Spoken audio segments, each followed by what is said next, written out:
Oke, saya selanjutnya akan menjelaskan mengenai tekanan absolut dan juga tekanan gauge seperti itu ya. Jadi sebenarnya apa gitu ya tekanan absolut dan juga tekanan gauge gitu. Nah, sebelumnya kita harus mengetahui dulu ya bahwa tekanan yang paling umum ya yang kita ketahui itu disebut dengan PATM atau tekanan atmosfer gitu ya. Tekanan atmosfer ini adalah tekanan yang ada di sekitar kita. Nah, P atmosfer ini seperti yang kita tahu itu dia besarnya adalah 1 atm gitu ya. Nah, kemudian ada juga yang disebut dengan vakum. Nah, vakum ini apa? Vakum ini berarti dia ibaratnya tidak ada tekanan gitu ya. Jadi tekanannya itu sama dengan nol atau kurang dari 1 atm. Intinya dia di bawahnya tekanan atmosfer gitu ya. Makanya kalau misalnya kita tahu di luar angkasa gitu, semua benda itu kan melayang ya. Itu karena dia di ruang hampa, tidak bertekanan gitu ya. Jadi tidak ada tekanan gitu ya di benda-benda yang ada di ruang hampa. Jadi dia itu melayang gitu. Jadi pokoknya vakum itu adalah ketika kanannya itu kurang dari satu. Misalnya juga kalau misalnya kalian punya ini ya, punya plastik gitu ya, gunanya untuk menyimpan barang, itu kan kemudian kalau misalnya divakum kan dia semakin erat gitu ya. Itu karena menarik udara yang ada di dalam situ gitu ya, menarik udara sehingga tekanannya di situ adalah nol atau kurang dari 1 atm gitu. Jadi itu adalah untuk tekanan vakum gitu ya. Kemudian ada juga yang disebut dengan P gauge gitu ya. Nah, tekanan gauge sendiri itu adalah tekanan yang ditunjukkan oleh alat ukur gitu ya. Jadi misalnya kalau kalian tahu ketika kalian mengukur misalnya tekanan ban gitu ya. Tekanan bannya di situ dia menunjukkan misalnya dia menunjukkan 49 kPa gitu ya, 49 kPa. Nah, itu sebenarnya eee, dia itu mengukurnya itu adalah dari tekanan atmosfer, seperti itu. Nah, kemudian ada juga di sini yang disebut dengan P absolut gitu ya. Jadi P absolut di sini adalah penjumlahan dari tekanan ukur atau P gauge dijumlahkan dengan PATM gitu ya. Ini yang perlu diingat ya untuk tekanan absolut eee, dan juga tekanan gauge atau tekanan ukur gitu. Nah, kemudian untuk satuan ya, satuan dari tekanan itu apa saja ya, macam-macam yang sudah saya sebutkan dari awal tadi, mulai dari atmosfer, mulai dari Pascal dan juga kilopascal. Kemudian ada juga rumus tekanan PSI ya atau PSIA. Jadi ada PSI, PSI itu tekanan ukur, kemudian ada PSIA itu adalah tekanan atmosfer. Terus kalau misalnya ada PSIG berarti adalah tekanan ukur atau gauge ya. G-nya itu adalah gauge. Seperti itu. Kemudian ada juga kilogram per meter persegi, itu juga bisa. Itu adalah bisa juga rumus tekanan karena kita tahu bahwa tekanan itu kan sebenarnya adalah gaya persatuan luas ya, tapi itu biasanya digunakan untuk benda-benda padat gitu. Nah, kemudian ada juga density. Nah, ini kan kilogram per meter kubik ya. Ini bukan satuan dari tekanan, itu satuan dari density seperti itu. Nah, selanjutnya yang ingin saya jelaskan ya adalah tadi ya kembali lagi, jadi, manometer itu ya kembali ke instrumen ya. Jadi manometer seperti yang kita tahu itu kan bentuknya bermacam-macam ya. Jadi ada yang, dia itu bentuknya U, ada yang eee, bentuknya seperti ini juga incline gitu ya, ada kemiringan di sini. Terus ada juga yang dia menggunakan berbagai macam fluida. Nah, di sini otomatis perhitungannya itu juga berbeda gitu ya.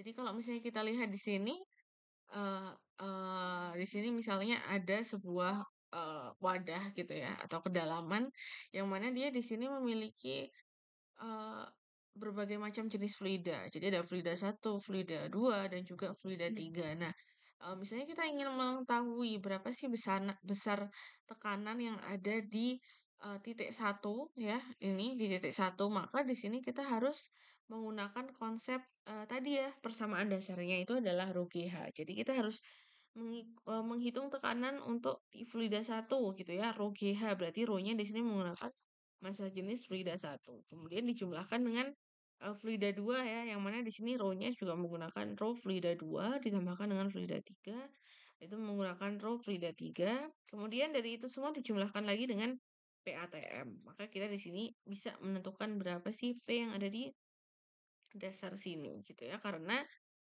seperti yang kita tahu ya bahwa di sini semakin dalam tekanan maka di sini akan semakin besar tekanannya. Jadi di sini akan dijumlahkan seperti itu. Ya, jadi seperti yang kita tahu ya di sini pressure increase downward in a given fluid and decrease upward gitu. Jadi P di bagian bawah itu pasti lebih besar daripada P di bagian atas seperti itu. Oke, kemudian kalau kita lihat lagi di sini ada yang incline manometer gitu ya. Jadi incline manometer di sini biasanya digunakan untuk mengetahui pressure drop sepanjang aliran pipa gitu ya. Jadi misalnya kita punya aliran pipa, nah karena aliran pipa itu kan pipa itu bermacam-macam gitu ya. Ada pipa yang dia itu bentuknya belok, ada sambungannya, atau di situ ada permukaan pipa yang tidak halus, maka di situ bisa menyebabkan pressure drop seperti itu ya. Atau misalnya dilewati valve gitu ya, maka di situ akan menyebabkan pressure drop. Nah, untuk mengukur pressure drop tersebut itu banyak digunakan manometer gitu ya. Jadi manometernya di sini bisa menggunakan incline manometer. Jadi konsepnya sama ya. Di sini dia menggunakan fluida yang berbeda gitu ya. Jadi di sini ada row 1. Row 1 di sini dia menunjukkan fluida yang apa itu namanya fluida yang diukur. Kemudian row 2 di sini adalah yang fluida yang ada di dalam manometer. Nah, untuk mengetahui misalnya berapa nih tekanan gitu ya, tekanan yang ada di P1 atau P2 gitu ya, maka di sini kita bisa memasukkan rumus RoGH gitu ya. Dan kita yang harus benar-benar diperhatikan di sini adalah ininya ya, apa itu yang perlu diperhatikan adalah rumus dasarnya seperti itu. Jadi contohnya perhitungannya adalah di persamaan 3,14 ya. Jadi kita punya P1 ya. Ini kita ingin tahu nih P2 besarnya berapa gitu. Maka kita lihat dari bagian kiri dulu. Jadi P1 dijumlahkan dengan kita ingin tahu ya tekanan yang ada di dalam sini, maka kita menggunakan rumus RoGH gitu ya. Jadi kita masukkan rho 1 dikalikan G dikalikan dengan H gitu ya. H di sini adalah perbedaan ketinggian antara ini ya yang ada di sini dengan titik satu seperti itu. Maka di sini kan A ditambahkan dengan H untuk ketinggiannya untuk Z-nya gitu ya. Kemudian kita semakin turun ya kita semakin turun, kemudian kita ke atas ya. Ke atas di sini kita melihat ada perbedaan ketinggian H antara fluida 2 di manometer dan juga fluida ukurnya.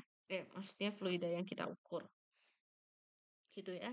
Nah, kita harus perhatikan kapan kita memasang tanda positif dan juga negatif. Nah, ini kembali lagi ke konsep dari eee, f tekanan gitu ya, kan ketika dia semakin besar, maka dia kan semakin banyak. Ketika dia ke atas, dia di sini semakin kecil, maka di sini, kita akan menambahkan simbol pengurangan. Kemudian di sini, ditambahkan lagi, nah di sini ada perbedaan ketinggian A untuk row 1, maka di sini juga dikurangi ya, karena kita gerakannya ke atas gitu. Nah, baru di sini kita menemukan P2 ya, jadi di sini sama dengan P2 gitu. Maka di sini apa itu namanya, untuk, P1 dikurangi P2 kita dapatkan persamaannya adalah sebagai berikut, gitu ya. Jadi itu adalah contoh perhitungan tekanan gitu ya, menggunakan incline manometer. Nah, bagaimana kalau misalnya fluidanya di sini ada berbagai macam gitu ya, jadi tidak hanya, air atau, merkuri gitu ya, misalnya di sini juga ada minyak. Nah, ini sama juga ya, yang perlu kita perhatikan di sini adalah rumusnya dulu gitu ya.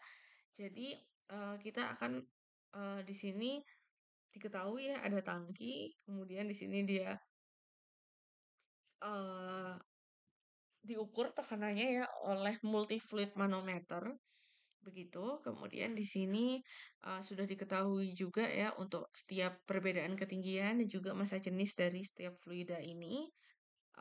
Nah di sini kita diminta untuk menentukan berapa, air pressure gitu ya yang terkandung di, dalam tangki ini, karena di sini ada udara gitu ya yang terkandung di sini.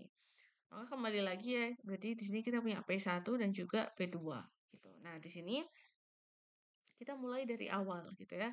Kita punya P1 ya, kemudian dia di sini dijumlahkan dengan tekanan dari air gitu ya. Tekanan dari air di sini terdapat perbedaan ketinggian ya. Perbedaan ketinggiannya di sini sebesar H1 seperti itu ya. Maka di sini eh, rho daripada air ini kan dia semakin turun ya. Semakin turun, kemudian di sini raw water itu kemudian dikalikan dengan G, kemudian dikalikan dengan H1 gitu ya. H1 di sini adalah perbedaan dengan minyak gitu. Nah, kalau kita lihat di sini ya, kenapa kok dia positif? Karena dia turun kan, seperti itu. Oke, nah ketika dia turun, kemudian di sini ada perbedaan ketinggian lagi ya antara minyak dan juga air sebesar H2 seperti itu. Nah, kalau kita lihat di sini kan ketika dia ada di minyak gitu ya, dia turun ya di sini, dia turun. Maka di sini tandanya juga positif gitu ya. Jadi rho-nya di sini juga perlu diperhatikan bahwa rho-nya yang digunakan di sini adalah rho air gitu ya. Jadi rho air, eh sorry, rho minyak gitu ya, rho oil di sini. Nah, kemudian di sini kita teruskan ya perjalanannya menuju P2. Nah, di sini kita naik ya, kita naik dan ternyata di sini dia menggunakan merkuri. Maka kalau naik kan dia minus ya. Kemudian rho-nya kita masukkan rho merkuri dikalikan G dikalikan dengan H3 seperti itu ya. Kemudian di sini sama dengan P2 ya, dia sama dengan P2. Kemudian di sini kita bisa P2-nya karena dia terekspos dengan udara, maka dia bisa disimpulkan P2 ini adalah PATM gitu ya. Karena yang kita cari adalah P1 gitu. Nah, di sini kita tinggal memindahkan ruas ya, P1 berarti di sini sama dengan PATM ditambah dikurangi ini tinggal diganti aja ya tandanya. Maka di sini kita dapatkan hasil akhirnya adalah 130 kPa. Nah, ini perlu kita perhatikan juga ya bahwa PATM kan diketahui satuannya adalah KPA ya. Maka di sini untuk raw water, kemudian raw oil, raw merkuri di sini harus disamakan dulu satuannya ya menuju KPA gitu. Di sini hasilnya adalah 130 kPa seperti itu. Nah, ini juga ada contoh ya di fluida statis di materi fluidostatis yang sudah saya share. Di sini juga sama konsepnya ya. Kita di sini diminta untuk mengetahui perbedaan tekanan ya, yang tadi seperti awal ya pressure drop antara tekanan A dan juga tekanan B gitu. Nah, di sini fluidanya adalah fluida H2O seperti itu ya. Maka sama ya rumusnya di sini ada PA, kemudian di sini dia turun ya. Dia di sini memiliki perbedaan ketinggian dengan titik awal A gitu ya. Maka di sini ketika dia turun, maka di sini adalah positif gitu ya. Jadi PA ditambahkan dengan rho H2O ya karena di sini adalah air dikalikan G dikalikan dengan H1. Kemudian setelah itu dia melewati fluida yang berjenis hygrometer. Nah, karena dia di sini naik, otomatis dia semakin berkurang ya tekanannya, maka di sini adalah minus. Di sini kita masukkan rho dari hygrometer, dikalikan G, dikalikan dengan H2. Kemudian kita memasuki fluida yang berbeda juga, di sini oli. Nah, di sini dia turun gitu ya, dia mengalami penurunan. Nah, ketika turun, otomatis di sini dijumlahkan ya, di sini dia ada perbedaan ketinggian H3. Di sini dia dijumlahkan, kemudian dia melewati H4 ya, di sini dia naik. Nah, ini dia dikurangi karena dia naik ya. Kemudian di sini hygrometer, kemudian dia terus naik ya sampai di sini ada eh, sampai di sini ada H5, di sini juga di sini masih dikurangi gitu ya. Kemudian di sini baru kita tulis sama dengan PP gitu ya. PP. Nah, yang dicari di sini adalah selisih ya. PA dikurangi dengan PP. Maka di sini tinggal kita hitung saja. Jadi yang ada di sini tinggal dipindah ruas seperti itu ya. Jadi itu adalah contoh perhitungan gitu ya menggunakan manometer dengan fluida yang jenisnya bermacam-macam gitu. Jadi kita di situ juga seperti kita lihat ketika kita menyelesaikan permasalahan ini kita harus benar-benar paham konsep tekanan gitu ya, kapan kita harus menjumlahkan, kita harus kapan menggunakan tanda negatif gitu ya. Kemudian, kapan di sini kita menggunakan rule fluida yang berbeda itu, sama ya konsepnya di sini kita harus benar-benar memahami konsep fluida statis, seperti itu. Nah, untuk pembahasan selanjutnya kita akan masuk, ke materi lain ya mengenai gaya hidrostatis, seperti itu. Ya, sekian untuk penjelasan materi, fluida statis ya dan juga tekanan absolut dan gauge.